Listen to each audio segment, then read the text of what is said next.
Hey cats, it's your midsole man Eddbud here. As you know, over the last few days on the channel, I've been starting to rate some of the running shoes that I've been testing out over 2024. Recently did the daily shoes, now today I've got the tempo trainers. Loads of great and perhaps not so good models in today's rundown, from the likes of Nike, Puma, we got SAUCONY, New Balance, Brooks and Hoka too. Which have impressed me the most in testing? Well, let's find out.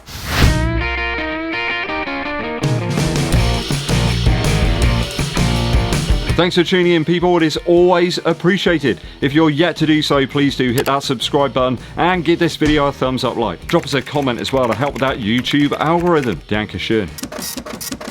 Looking back at this one, the Puma DEVIATE Nitro, well, things have come a long way since we had these sort of first plated training shoes. This model wasn't without fault, but there's been some absolute bangers over 2024. Let's get straight into it. One of my absolute favourites, this one I've reviewed over the last year, the Zoom Fly 6 from Nike. Loads of things impressed me about this shoe. One of them was the absolutely sensational grip that we've got on the outsole. I've tried this one out in very testing conditions and still received some tremendous traction. One of the most usable shoes actually on any surface. Nike really hit it out of the park. And despite the increase in the stack height, we've got some really great stability too. I love the materials, love the grip. Midsole is a really good balance between that Zoom X and the SRO2 foam. Though I do have to report a slightly strange feeling in the right shoe of my pair. Just feels like it's a little bit more flexible than the left shoe, but it's not really detracting from the fun. Laces perhaps a little bit thin, and the insole is a bit throwaway in nature, but you can't have it all, guys. Maybe we'll get that in the Zoom Fly 7. I wouldn't suggest trying to put an aftermarket insole into this one either. It's got quite a unique shape to it. So I'd say it's been a banger in training. Really enjoying this one at like sort of 10k pace. It just seems to fit that sort of mold. I'm going to give this a strong B+ grade for the Nike Zoom Fly 6. Puma updated their plated training shoe, the DEVIATE Nitro 3. Very similar in weight to the V2. In fact, it was very similar overall, really. The forefoot up front is still a little bit narrow. Some people might struggle there with a very extreme taper, but I found it a very stable and nicely cushioned ride. Though it just doesn't speak to me in the same way as the Zoom Fly 6. This one feels more like a sort of cushioned long run shoe really to me, rather than a aggressive up-tempo shoe. Great for slower to sort of steady efforts, but I found it lacking a little bit when it came to faster reps, and the Nike shoe just shone through really. I definitely wouldn't be too worried about durability on this one. My pair's holding up really well. The foams here that Puma use really don't fall to bits. I think if you're a fan of the DEVIATE Nitro 2, then you'll really love this updated version. Just does all the same sorts of things with a slightly better upper fit. I think the slightly odd drop that we've got from heel to toe here and the weight might put a few people off. I mean, this one's even heavier than the Pegasus Plus, let alone the Zoom Fly 6. I'm going to give this a solid but slightly underwhelming C- for the DEVIATE Nitro 3 from Puma.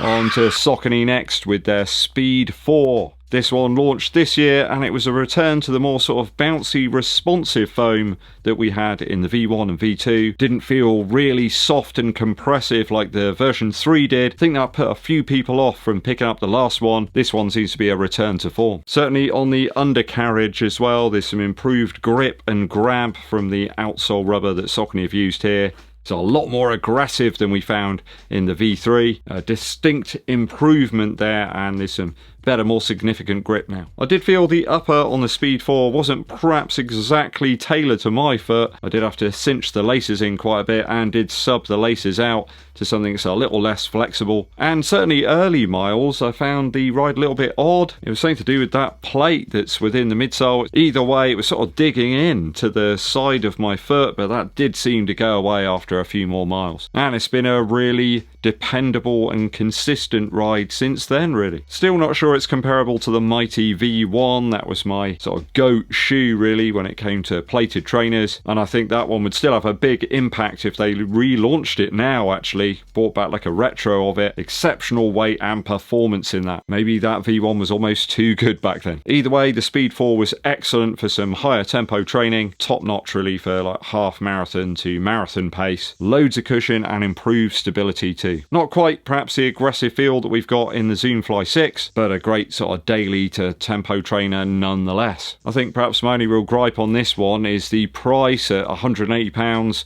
Well, you're not too far off Puma's top end DEVIATE Nitro Elite 3 then, are you? I'll give it a strong B- though for the ENDORPHIN Speed 4 from SAUCONY. Next up, it's one from New Balance, the SC Trainer 3. Decent enough, very soft cushion if that's what you're after here. Perhaps if you're a sort of heavier built runner, you might love the softness here, but for me, I just can't say it's a hit. I just feel like I'm impacting sort of on the surface and getting swallowed up by it. Wild price on this shoe as well. It's probably one of the ones I regret picking up. 220 quid or something. It's madness. Really need to have a word with myself about that one. I think it seems like a better value shoe if you're going to pick it up in the States. It's much cheaper there. There's a big price hike over here for some reason. It's got a forgiving ride, but I didn't really find that much pop really from the plate whatsoever. It's almost like it's there to stabilize the ride rather than provide any sort of energy returning, exciting forward propulsion. The upper at least was an improvement over the Rebel 4, which was like a tent really, but there's nothing really here to make it stand out. I mean, it's called Phantom Fit. I'm not entirely sure I agree with that. You've got an inclusion of a carbon plate and loads of foam, but yeah, pretty much every one of the shoes that I've reviewed in this list so far is better than this one. So big disappointment, and there's loads of cheaper, more nimble options out there if you want a plated training shoe. An E for the SC Trainer V3. I cannot recommend this one if you live in the UK. Perhaps if you're in America and you want a load of cushion, go for it. The Hat Cats over at Hoka provided us with an absolute banger here, the Hoka MACH X2. Some people say it's MACH, some people say it's MACH.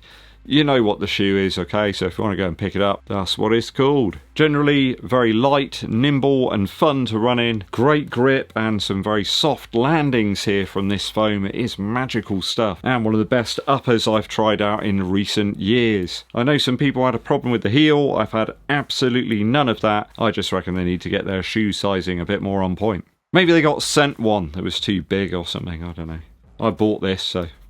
Laces are easy to dial in, and the lockdown was really great actually in this shoe. The plate's present there, but it's not sort of overly rigid. It doesn't sort of feel uncomfortable at any speed really. I found this one a really great versatile option. Kind of suits marathon to 10k pace. Not really sure I'd use it for like a 5k race, but certainly for anything else, it's an absolute winner. So very enjoyable to use, and probably one of the best shoes Hoka's made, and that I've tested out at least. People keep telling me to pick up the MACH 6, so maybe I'll grab that one soon, and I might get some similar results. Price at $170, I think that was decent. I think I paid a little bit less, I got some discount on it, but I would have happily paid the going rate for this one. You could use this as a great racer as well as a trainer, and it's been pretty decent durability wise. I think I like the more streamlined upper on the Hoka shoes of recent years. Much improved over what I tried a few years back, and the outsole rubber seems a lot more impervious to my testing. Just a bit of the exposed midsole getting sort of screwed up a little bit, but it's nothing to worry about. Overall, a top level quality shoe from Hoka. I'm going to give this an A- for me. Just make it a touch lighter and cheaper next time if possible. I know I'm asking the earth and sort of picking at hairs here, but yeah, that's how I feel.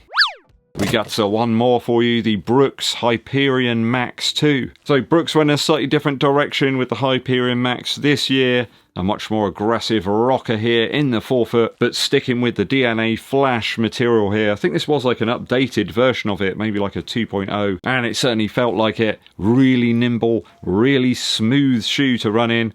I found that if you get up to that sort of steady tempo pace in this one, you can really feel the rocker just pushes you forward, and you kind of forget how heavy the shoe is. It is slightly heavier than others, but I've really enjoyed this one thus far. I think it looks like a brilliant shoe as well. I love the profile of this Brooks model. They really have upped their game when it comes to the aesthetic design of their shoes of recent time. And if you like your elf heels, it's kind of got that little flair to it. Grip improved as well. This stuff's really coarse, sticky, and really sticks to the ground. Overall, taking into account price and what I think you get for the actual money here, I think this is an absolute winner from Brooks. It's right up there with the Zoomfly 6 and also the Hoka MACH X2. I'll give the Brooks Hyperion Max a B rating. Right, that's a quick rundown of all the plated training shoes I've tested out over the last year. Have you picked any of these up? What are your thoughts and opinions? Let me know down in the comments. Next one I'll do of these videos will be the Max cushion shoes, and there's a whole bunch of those as well. Some of them have worked, some of them have not at all actually. Should be quite an interesting video. Stay tuned. Very quick musical interlude for you. One of my absolute favourite tracks of the year comes from the Lemon Twigs with Rock On Over and Over. This one will transport you back to the good old days of sort of easy, simple rock and roll. There's sort of quotes in there from Buddy Holly and a T-Rex kind of vibe, a touch of the status quo, you know, the whole shebang. Got my fingers crossed that the Lemon Twigs will be doing another tour over here in the UK next year. I'd absolutely love to go and see them live. They seem to produce a fantastic show. They all switch around in terms of what they're playing. You got the two brothers on guitar, but then they can go to bass or even drums, and the other two guys that are playing with them are fantastic as well, multi-instrumentalists. The Lemon Twigs, go and check out their fantastic album, A Dream Is All I Know. Thanks for tuning in, people. It is always appreciated. Do give this video a thumbs up, like, and also subscribe if you haven't done so already. My name's Eddbud, and I'll be seeing you